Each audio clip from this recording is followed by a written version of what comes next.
Hello YouTube world, and welcome to my workshop. This week the project I'm going to do for you involves some sported beach. A friend of mine just before Christmas gave me a ring, said he'd been clearing some sported beach, told me to help myself, which was an offer too good to turn down. So I've been doing a few projects with it. This was a sphere I made. Unfortunately when I got down there he'd already logged all of it, so I was a bit restricted as to what I could do with it. This was quite a nice piece. There's some really nice markings in there. It was very wet. When I put the moisture meter on there, it's over 30% moisture.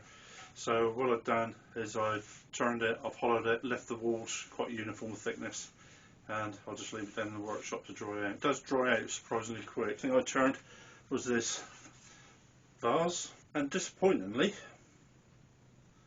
there's very little markings in that. There's a little bit round on that side, but certainly not as much as that other piece. I've got a couple of other pieces that I've roughed out, and they're a lot more than that. So I thought what I would do with this is just use an excuse to do a little bit of texturing, a little bit of colouring, and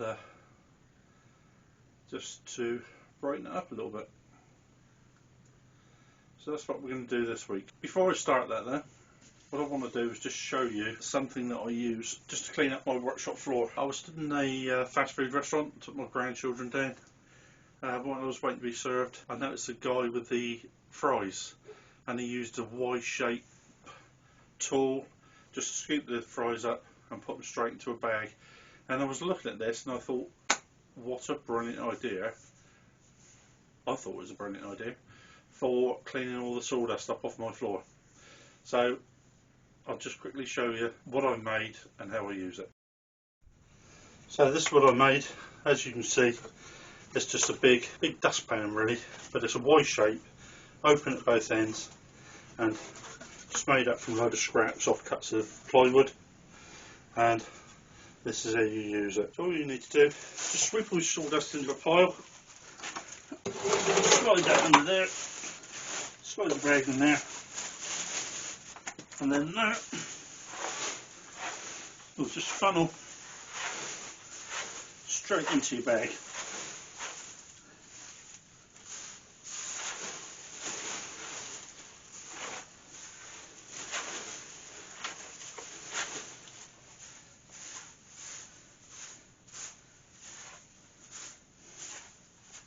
Like so. And then you can just, when you get to the end, just use it as a conventional dustpan.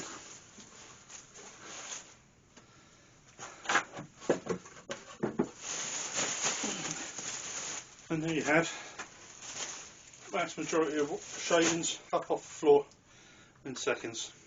So there it is. I've remade it in the truck, sanded it all down. I've taken the walls down inside, thinned it right down, and now I'm going to give it a couple of coats of cellulose sealer and then polish it up with some Hampshire sheen. I always use Hampshire sheen. I think it's a really good product. First time I bought it I thought it was quite expensive, but once you use it, it's well worth the money. It lasts, you buy a tin of it, lasts for ages, and you get such a shine on all of your work, and it's a durable shine as well. It really is a good product. So that's what I'm going to do now. I'll give it one coat of sand and sealer, and then I'll sand it back, because whatever they say about sand and sealer, it does raise the grain. So I always put a coat on, then sand it back, then give it another coat. The sand and sealer I use is, I always use it 50-50. Well, the man from Chestnut will always tell you to use it undiluted, but every wood turner you ever talk to tells you to dilute it 50-50. So I'm not sure who you should be listening to, the man who makes it or the people who use it. I guess it's up to you. You pay your money, you take your choice, I suppose. Here we go. So That's what I'm going to do now. I always like to put my sand sealer on with grain while it's stationary, and then just buff it up afterwards.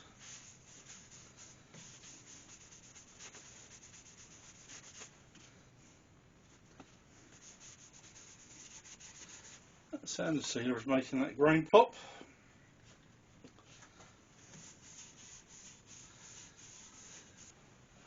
So we give that a couple of minutes just to dry, and then we sand it back with some 320 Abranet.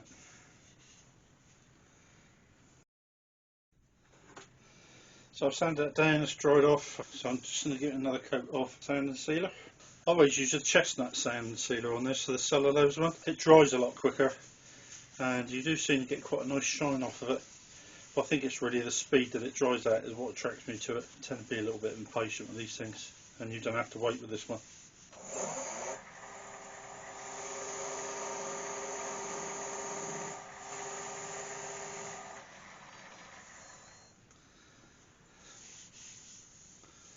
It's a really nice soft feel to that.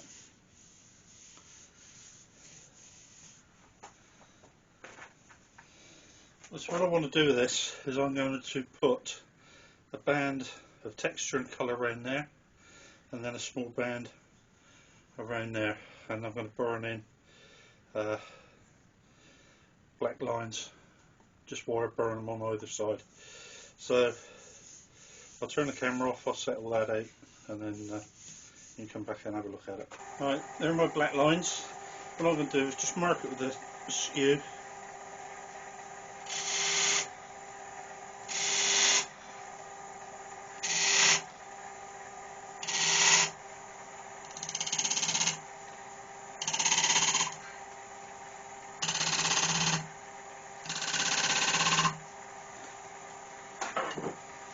And that will just give me a groove. My wire to sit in.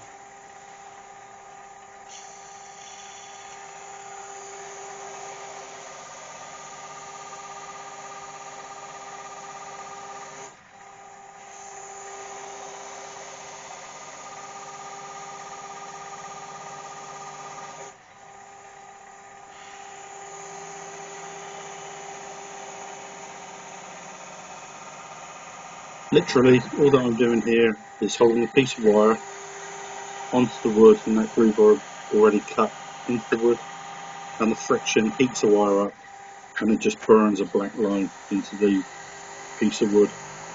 Leaves quite a nice effect.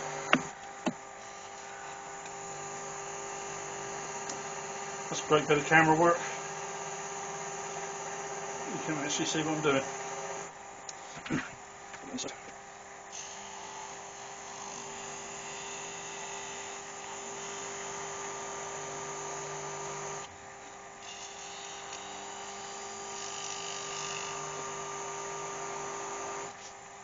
Well, that is an ordinary piece of, I think it's gardening wire, and I've just made up a toggle on either end, and it's just a friction, burns a nice line into it. Okay, so I've cleaned all that up now, and what we're left with, as I say, in between those two lines there and those two lines there, I'm just going to texture that, and to do that I'm going to use this Dremel. You see that little fine point in there? It's like a tiny little ball nose, and then what I'll do is I'll go around and I'll just dimple that all the way around. That's going to be quite a long process. So you come back and have a look at it when it's done. This is why I usually do it. I jam it in that drawer. And you have to hoover it all out afterwards. Don't know if you can see, but it's showing up those holes on there.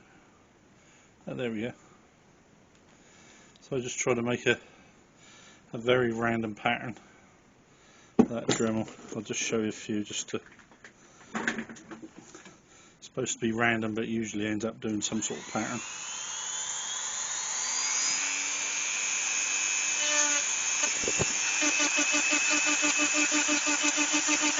This has actually been recorded at 4 times normal speed.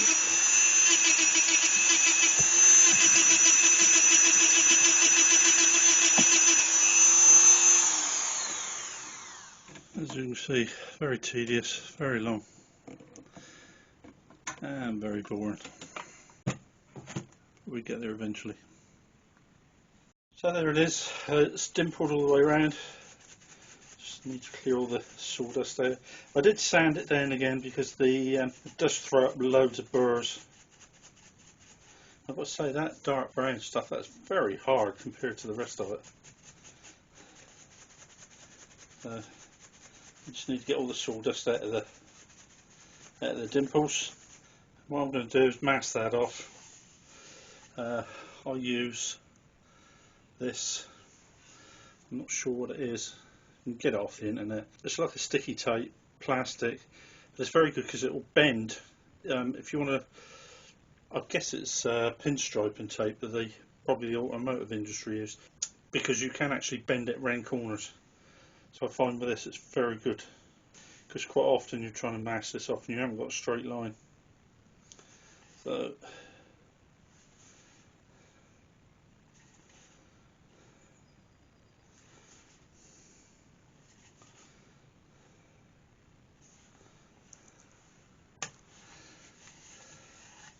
and that was the reason I burnt that second line in there, because that gives me something to work to.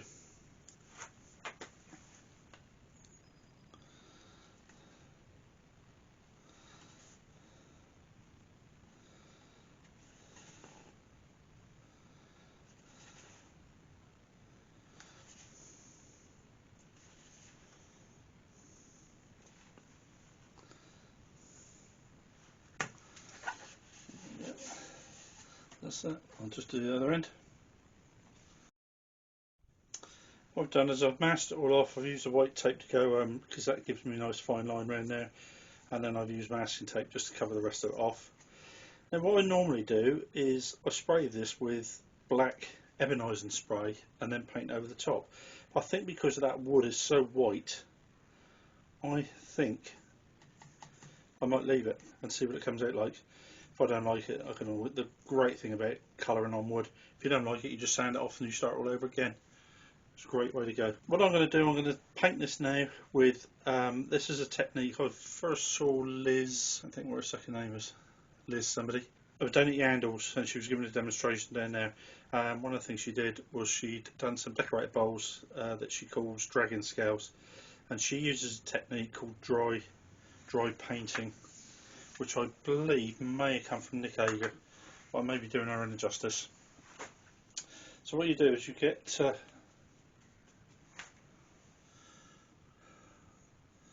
pinch one of my wife's makeup brushes. I hope she don't watch this because I'll be in the doghouse otherwise. And what you do is you get a bit of paint on there, but then you take nearly all of it off. So you got that, take it all off. So there's hardly anything left on the brush, and then you just go over, go like that, and what you do is you just pick up the high spots without actually going into the dimples.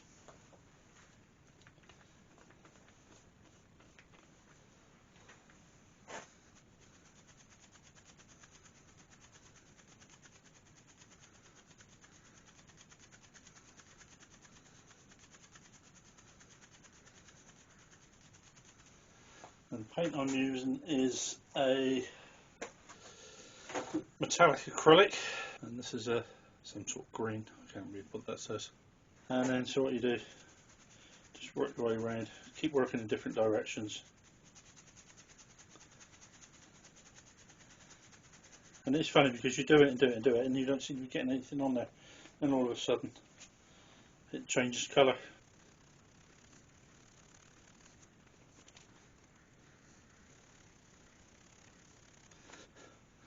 Right, as you see I'm getting there. So you just need to put a tiny little amount on the brush and just gradually build the colour up. And then what you do is just all in between the dimples gets painted green, and all the inside. You could do that any colour combination. So if you sprayed it first and then just do it afterwards, I did do, oh I've got it here. I did this using the same technique.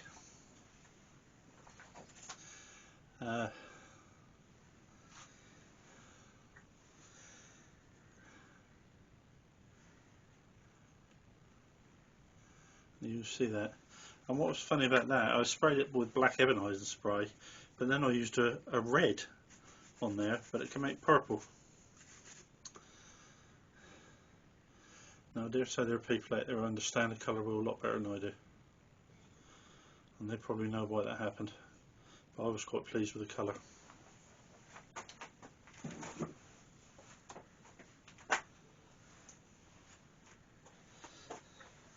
Right, I'll come back when this is done. So there we go,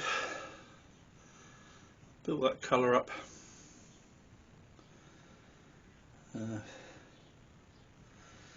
I'm wishing I'd used a darker colour on there now, because I think with that very light wood, that light green doesn't show up that much. I'll leave it, I'll come back in the morning and see what it looks like. The woman's name was Liz Kent, by the way. Oh, my apologies. If you do ever watch this, Liz, I do apologise. So I've left that overnight. Problem with using acrylic paint, it does take quite a long time to dry. It's not like dries within a couple of minutes. So let's get this off and see what it looks like.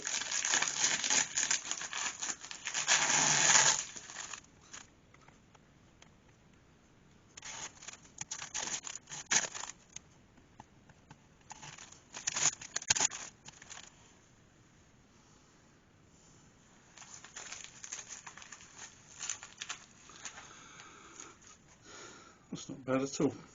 Quite like that. I was worried that was too light and there was not enough of a contrast. I think with those black lines on there,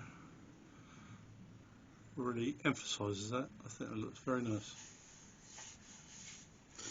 Right, so what I want to do now is, that's all finished, I just need to turn it around, clean the bottom off, take my chucking point off. What I've decided to do is polish that up with Hampshire Sheen. This is Hampshire Sheen food and toy safe gloss finishing wax. As I say, small tin. I can't remember how much I paid for that now, but that little tin does go a very long way. It's very good value, and you do get very good shine off of it. It is good stuff, and it's made just up the road in Autumn, I believe.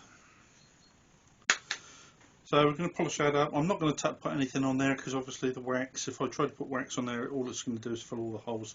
So I'll leave the paint as it is, and I'll just wax up to the lines, and then just polish up the lines, and then just leave that paint as it is.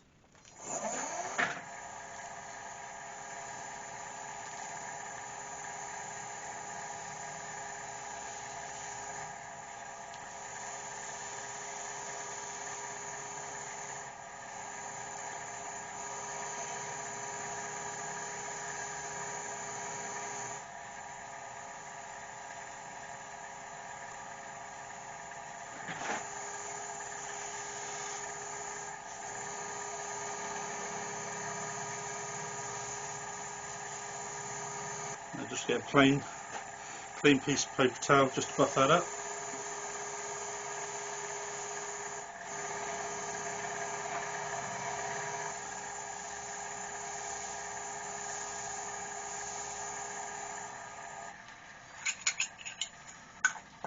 There we have a nice glossy finish. Yeah. What I'm going to do now is turn it around, turn the chucking point off, and clean the bottom up. Welcome back, wood tubers. What I want to show you now is just a jig that I've made up, because what I need to do is I need to take off this chucking point off there, and obviously clean all the bottom up and sand all that down, and then put some nice wax finish on there so it sits down nice and straight. So what I've made up, I've got this piece of scrap wood, I've glued a nut in there. I think it's 10mm. I've got a piece of 10mm studding. So that scrap wood with a 10mm nut in there, that just sits into the chuck. This, so that will thread onto there in the chuck. I'll then use that to lock it into place.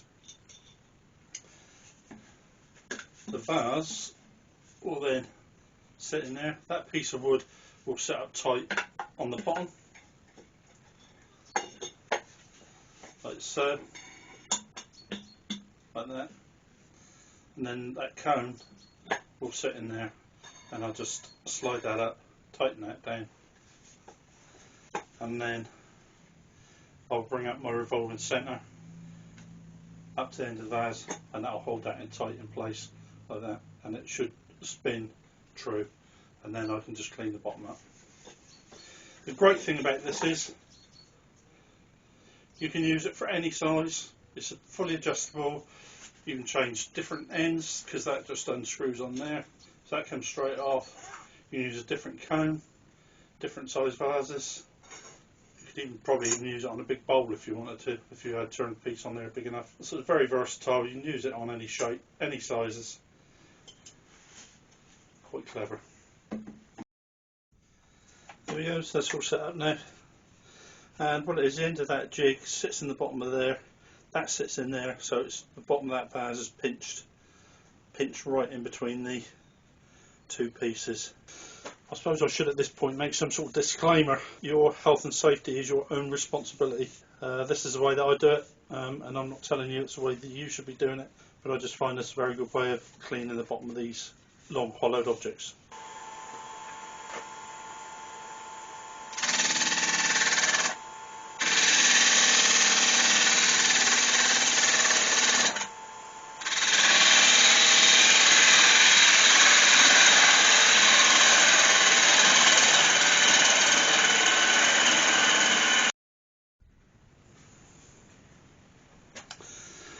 As you can see, that's all turned down, all finished.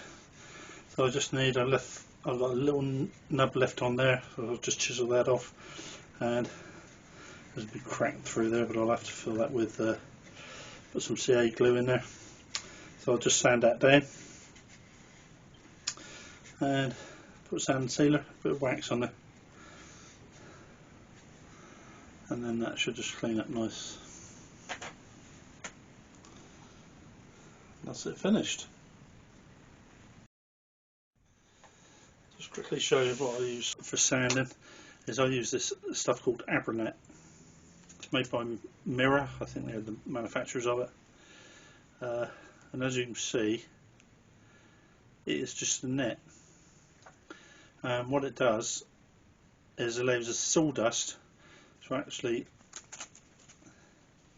fall through the holes in the net, so it won't scratch. Whereas if you pick up a large piece of wood or a piece of grit comes off and it sits on the sandpaper, you'll put a big scratch into your wood. With this, it all falls down through the net. It's really good stuff for wood turning. I'd recommend it. It's the best stuff I've ever used. It's a lot better than ordinary sandpaper. They do all the usual grits. That's 80 and that's 800. Very good way for sanding down the bottom of vases like this is put your chuck. This is a keyless chuck sanding pad with a coarse piece of sandpaper on there, because as you see I need to take that little nub off of there.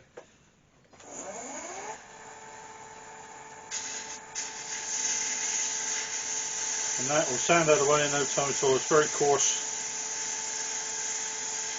pad I've got on there.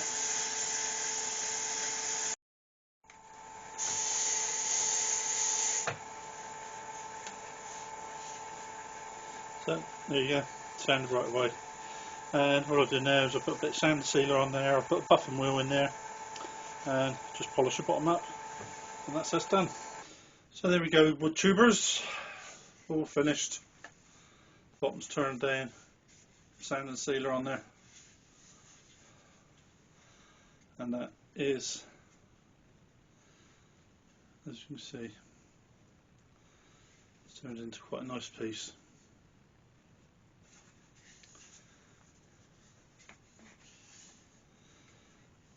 I think it's quite a nice contrast in the colours between that, and also the lines are framed out as well.